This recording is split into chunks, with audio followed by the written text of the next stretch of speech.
In the summer of 1914, the world was tense. The air in Europe was thick with anxiety, and a sense of foreboding seemed to hang over every city and village. People went about their daily routines, shopping in bustling markets, reading newspapers in smoky cafes, children playing in cobblestone streets. But beneath the surface, everyone could feel that something was not quite right. The continent was a patchwork of powerful nations, each with its own ambitions, fears, and rivalries. The political climate was volatile, and the smallest spark could ignite a firestorm. Nations in Europe were armed to the teeth, their militaries growing larger and more sophisticated with each passing year. The great powers, Britain, France, Germany, Austria, Hungary, Russia, and others, were locked in a relentless arms race, each determined not to fall behind. Soldiers drilled in immaculate uniforms, their boots pounding the ground in perfect unison during parades meant to display strength and unity. Artillery pieces, machine guns, and new technologies like airplanes and submarines were being produced at an unprecedented rate. The streets echoed with the sound of marching feet, and the skies above the capitals were sometimes streaked with the trails of early military aircraft. The world was preparing for a conflict that, at the time, few could truly imagine. The nations were bound by a complex web of alliances, treaties, and secret agreements. These pacts were meant to provide security, but in reality, they created a situation where a conflict between two countries could quickly draw in many more. Diplomats and political leaders met in grand halls, their faces tense as they negotiated and signed documents that would determine the fate of millions.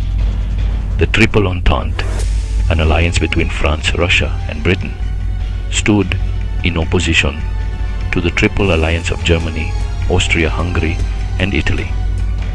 Each side promised to come to the other's aid if attacked, creating a fragile balance of power. But this balance was precarious, and everyone knew it. The leaders of Europe were playing a dangerous game, hoping to maintain peace through strength, but also preparing for the possibility of war. In the capitals, rumors swirled, and newspapers speculated about the intentions of rival nations. Military officers and politicians gathered in smoky rooms, discussing strategies and contingency plans, always aware that the next crisis could be the one that tipped the scales. The world was in many ways just waiting for something to break. And then the spark came. On June 28, 1914, in the city of Sarajevo, a single gunshot shattered the uneasy peace. Archduke Franz Ferdinand, heir to the Austro-Hungarian throne, was assassinated by a young nationalist. The news spread like wildfire across Europe, carried by telegraph wires and shouted from street corners. In capitals from London to St. Petersburg, leaders scrambled to respond. The assassination set off a chain reaction of ultimatums, mobilizations, and declarations of war. Within weeks, the world was plunged into a conflict unlike any it had ever seen. A war that would reshape nations, redraw borders, and change the course of history forever. In June, the Archduke Franz Ferdinand of Austria was assassinated in Sarajevo. One bullet set the world ablaze. The First World War had begun, sending shockwaves across continents and forever altering the course of history. Nations rushed into battle as if pulled by fate, swept up in a tide of nationalism and alliances that left little room for hesitation. Trenches, machine guns, and poison gas turned the once peaceful fields of Europe into a living nightmare, where hope was scarce and survival was never guaranteed. For 4 long harrowing years, the world was engulfed in a storm of blood and chaos unlike anything it had ever seen before. The First World War, which began in the summer of 1914, quickly spiraled into a global conflict that shattered illusions of glory and honor, replacing them with the grim realities of industrialized warfare. Across Europe and beyond, entire landscapes were transformed into desolate wastelands, scarred by endless trenches, barbed wire, and the constant thunder of artillery. Soldiers from dozens of nations found themselves trapped in a nightmare, living and dying in the mud, surrounded by the deafening roar of battle and the ever-present specter of death. The cost of this conflict was almost unimaginable. More than 16 million people, soldiers and civilians alike, lost their lives in the carnage. Millions more were wounded, many left with injuries that would haunt them for the rest of their days. The war did not discriminate. It tore through families, communities, and entire nations, leaving behind a trail of grief and devastation. In the trenches, men endured not only the constant threat of enemy fire, but also disease, hunger, and the psychological torment of unending violence. Back home, families waited anxiously for news, dreading the arrival of telegrams that would shatter their world forever. The scale of suffering was unprecedented, and the scars it left would shape generations to come. But the war's devastation was not limited to the battlefield. The very foundations of the old world order were shaken to their core. The great empires of Europe, Austro-Hungarian, Ottoman, and Russian, each with centuries of history and tradition, found themselves unable to withstand the pressures of total war. The Austro-Hungarian Empire, a patchwork of nationalities and cultures, fractured under the strain, its people seeking independence and self-determination. The Ottoman Empire, once a dominant force stretching across continents, collapsed in the face of military defeat and internal dissent. Royal families who had ruled for generations watched as their flags were lowered, their palaces emptied, and their power dissolved almost overnight. The map of Europe was redrawn, with new nations rising from the ruins of the old, forever altering the political landscape. In Russia, the war's hardships fueled revolution and upheaval. The centuries-old Romanov dynasty was swept away in a tide of anger and desperation as the people rose up against their rulers. Imperial palaces stood empty, their grandeur a stark contrast to the suffering outside their gates. Across the continent, cities lay in ruins, their streets filled with the echoes of loss and the hope for a new beginning. Defeated soldiers returned home to a changed world, carrying with them memories of horror and camaraderie, and the knowledge that nothing would ever be the same. The years of blood and chaos had come to an end, but their legacy would shape the course of history for decades to come. When the guns finally fell silent in 1918, a profound and uneasy quiet settled over the scarred fields of Europe.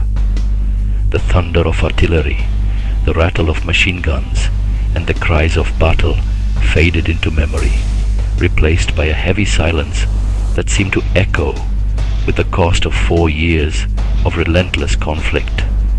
Soldiers, once locked in desperate struggle, now emerged from their trenches, mud-stained, weary, and forever changed by what they had witnessed.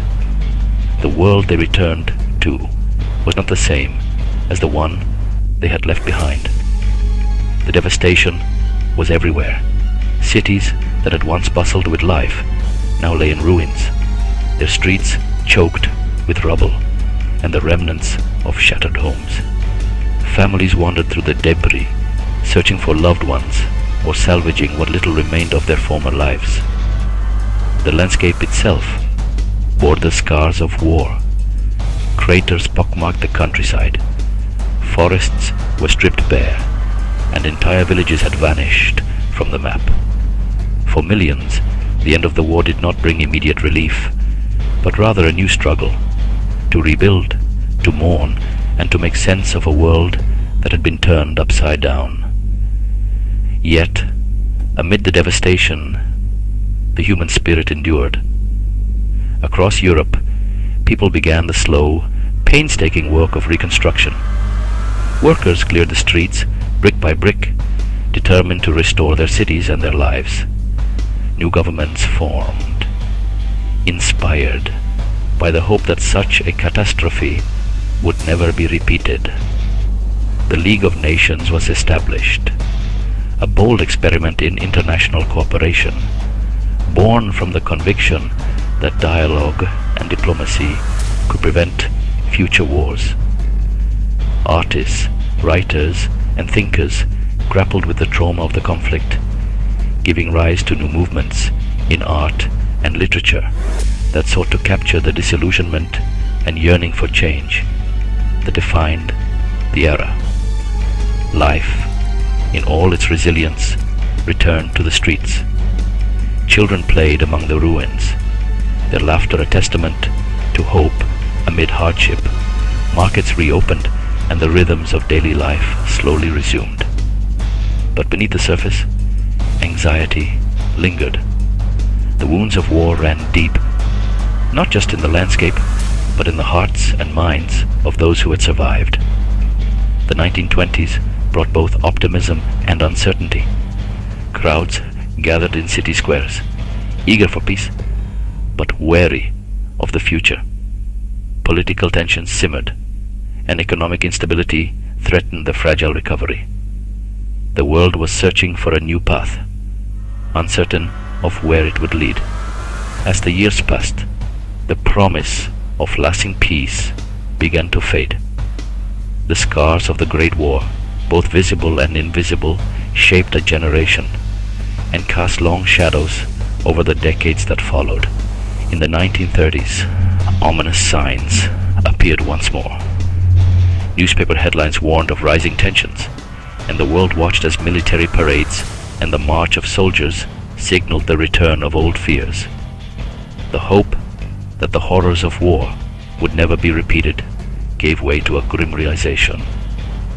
Just decades after the guns fell silent, the world would be plunged into another, even greater conflict, a war that would test humanity's resolve and reshape the course of history yet again.